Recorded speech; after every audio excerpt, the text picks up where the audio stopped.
At just 22, Caitlin had already grown used to carrying the weight of the world on her shoulders. A full-time nursing student in Chicago, she juggled early morning lectures and late-night shifts at a quiet little diner called Maple and Vine. Life hadn't been easy, not since her father passed away and her younger brother, Jamie, was diagnosed with a serious heart condition. Every paycheck went straight to tuition, rent, and Jamie's mounting medical bills. That Thursday afternoon, the wind off Lake Michigan was sharp, and Caitlin's shoes were soaked from slush. She had just finished a grueling anatomy exam and was running on little more than coffee and worry. With 30 minutes to spare before her evening shift, she slipped into a booth by the window and stared at the menu, not because she couldn't decide what to eat, but because she had exactly $12 left to her name. Enough for a warm bowl of soup and maybe a cup of coffee. A small reward, she thought. A quiet moment to breathe. She had no idea that within the hour, that same small act of self-care would lead her into something far bigger than she could ever imagine.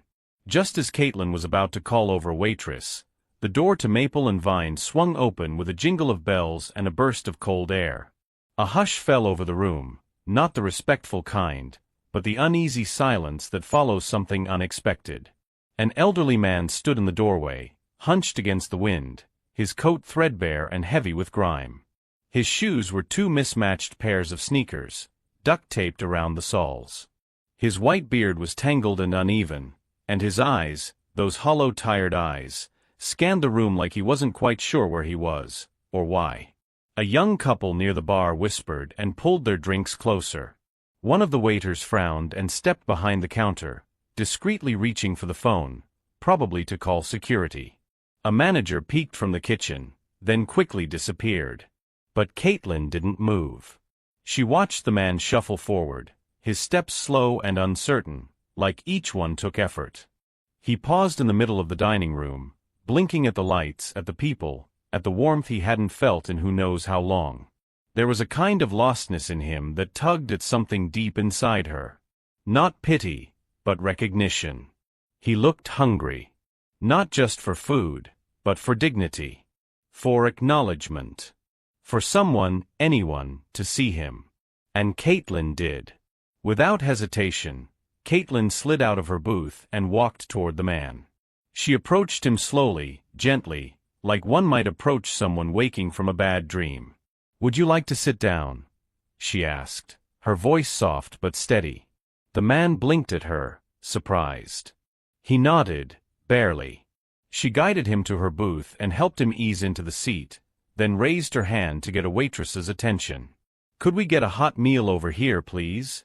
she asked, reaching for her wallet. Across the room, eyes rolled. A few diners exchanged smirks. From behind the counter, a young waitress named Lana leaned over and whispered loudly enough for others to hear, "You planning on feeding the whole city now?"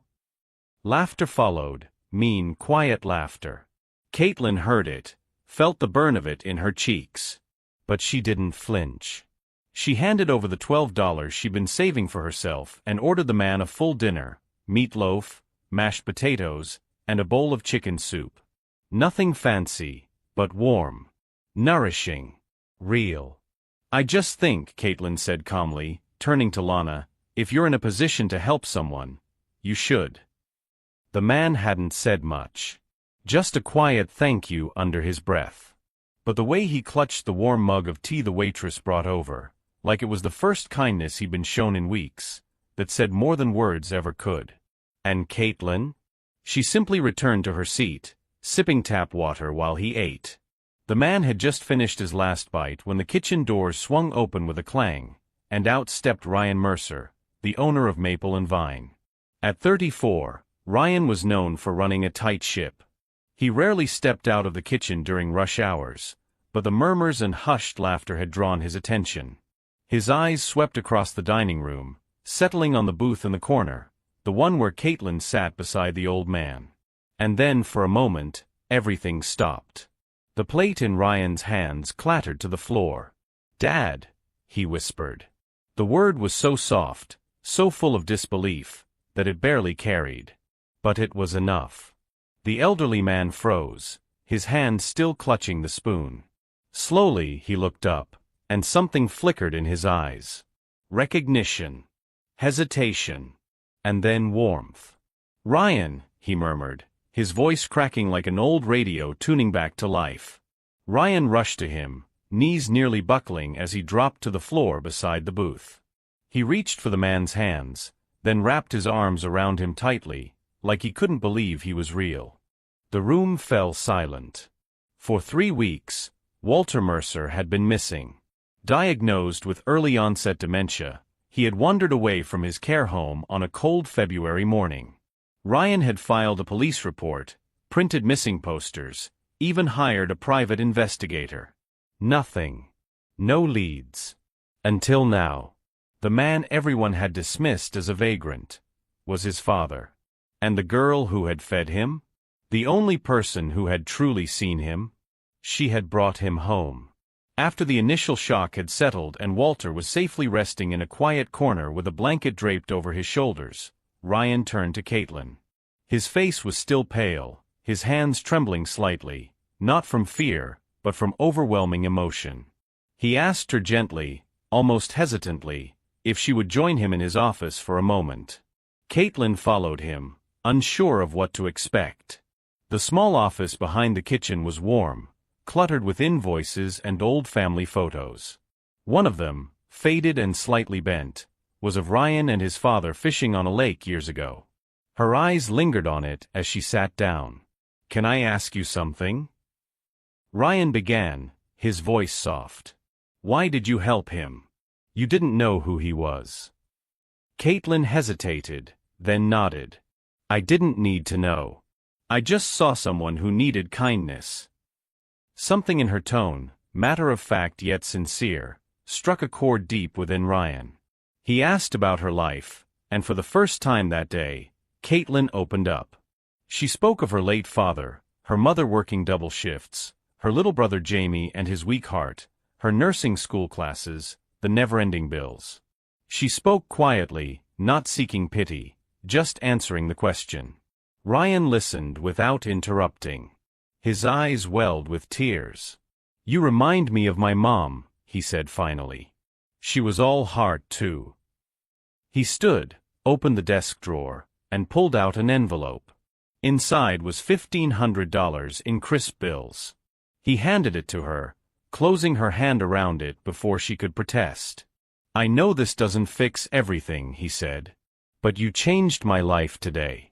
Let me help you, even just a little." Caitlin stared at the money, stunned. Her lips parted, but the words didn't come.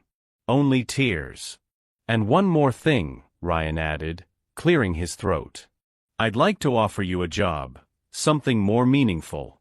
Would you consider becoming my dad's caregiver?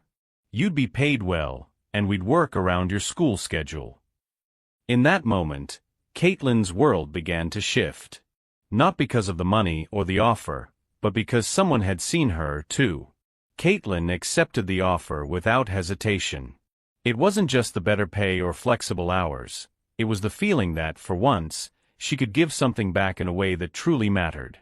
And so she returned each morning to Ryan's quiet townhouse on the north side of Chicago, where Walter now lived in a sunlit back room filled with old jazz records, potted plants, and framed memories. She approached every day with gentle resolve, reading to him from old newspapers, helping him with puzzles, walking with him slowly through the park, arm in arm. She learned his rhythms, the way his mind sometimes drifted and returned like a tide. She never rushed him, never raised her voice. Just listened. Just stayed. And Walter responded. In time, the fog in his eyes began to lift. He started remembering small things, his childhood dog's name, a favorite fishing spot, the exact way he liked his eggs in the morning. He laughed more. Even joked. Sometimes he'd sit back in his chair, glance toward the kitchen and say, "That girl, she's got sunshine in her." Ryan watched quietly from the hallway, often unnoticed. He saw his father's joy returning, and with it, his own. But more than that, he saw Caitlin, really saw her. Her strength, her patience, the calm she carried even when the days were hard. And day by day, admiration turned into something deeper. Something he hadn't expected. The days turned into weeks, and Caitlin became more than just a caregiver. She became a presence in the home, a source of calm that seemed to settle not only Walter, but Ryan too. At first, their conversations were brief, quick updates on his father's meals or medication. But slowly, those updates stretched into stories, shared over cups of evening tea in the kitchen, long after Walter had gone to bed. Ryan found himself looking forward to those moments. He learned that Caitlin had lost her mother when she was just 16, and that the loss had left a silence in her house that never quite went away. She spoke about her brother, Jamie, with fierce love and protective pride. She admitted once that she sometimes felt like she was running on fumes, but she kept going, because giving up simply wasn't an option. In turn, Ryan opened up about his own mother, the woman who raised him and taught him how to cook, how to love people through food. She had passed away 5 years earlier, and though he never said it directly, Caitlin could tell the grief still lived quietly in the corners of his heart. They talked about lost dreams, hers of becoming a pediatric nurse, his of writing a cookbook dedicated to his mom. The talks were never rushed. Just real. One night, as they sat in the backyard watching the city lights flicker, Ryan turned to her. "You didn't just bring my dad back to me," he said, his voice low. "You made me believe in kindness again." There were no grand gestures. No sweeping declarations. Just two people sitting under the stars, finding safety in each other's presence. A few weeks later, they began seeing each other. Nothing flashy, no labels shouted from rooftops. Just quiet dinners, slow walks, inside jokes and gentle glances. A love that bloomed not out of passion, but out of patience. Out of seeing, and being seen. 1 year later, on a golden afternoon in early fall, the backyard behind Maple and Vine was transformed. String lights hung from the trees, swaying gently in the breeze. Mason jars filled with sunflowers lined the tables, and the scent of fresh bread and slow-cooked rosemary chicken drifted through the air. It wasn't extravagant, no tuxedos or towering cakes. Just a simple, heartfelt wedding surrounded by the people who mattered most. Caitlin stood beneath the archway Ryan had built with his own hands, wearing a modest ivory dress passed down from her grandmother. Her mother held back tears beside Jamie, who was now healthier than he'd been in years, thanks in part to the full-ride scholarship Ryan had arranged for him at a private school known for its excellent medical program. Walter, beaming with pride, stood tall beside his son, holding Ryan's arm with a strength no one had thought he'd ever regain. When the vows were said and the kiss sealed the moment, Walter wiped away a tear with the back of his weathered hand. "I never thought I'd live to see something this beautiful," he whispered. After the ceremony, guests gathered around picnic tables for a family-style dinner. Ryan's staff, once skeptical, now smiling and proud, served with joy. Lana, the waitress who had once scoffed, gave Caitlin a warm hug and whispered, "You proved me wrong. And I'm glad." Ryan raised a toast that evening, his voice steady as he looked into Caitlin's eyes. This all started with a plate of food. But it became so much more. It became home. And that night, under the glow of garden lights and the hush of soft music, they danced barefoot on the grass, surrounded by love, laughter, and the quiet knowledge that their lives had been forever changed, not by luck or fate, but by one small defiant act of kindness. The kind that saves someone's father. The kind that builds a family. The kind that lasts. Kindness doesn't always come with a spotlight. It rarely makes headlines or earns applause. Most days, it looks quiet. Ordinary. Like a tired young woman sharing the last of her money with a man no one else would even look at. Caitlin didn't help Walter because she thought someone was watching. She didn't do it to gain favor, recognition, or reward. She did it because it was right. Because something in her heart told her that everyone, no matter how lost, how broken, deserves to be seen. And that simple act, that moment of compassion offered with no strings attached, changed everything. She couldn't have known that the man she fed was the father of her future husband. She couldn't have predicted that her gesture would bring healing to a family, stability to her own, and love she never dared to expect.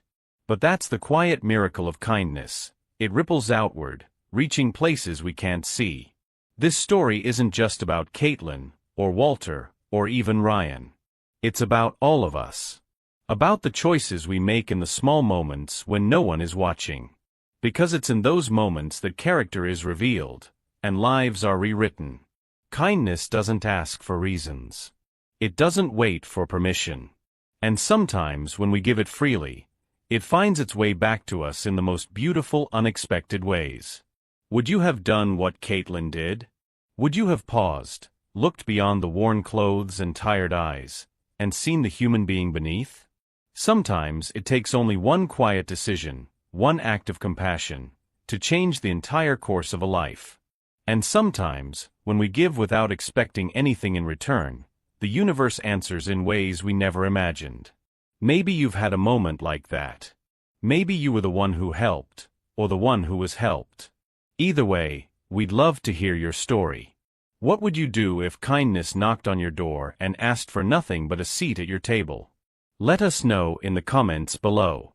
And if this story touched something deep in your heart, if it reminded you that goodness still lives in quiet corners of the world, then we invite you to stay with us. Like this video. Share it with someone who needs hope today. And most of all, subscribe to Justice Reloaded HD, where every story is a reminder that no act of kindness is ever too small and compassion always finds a way.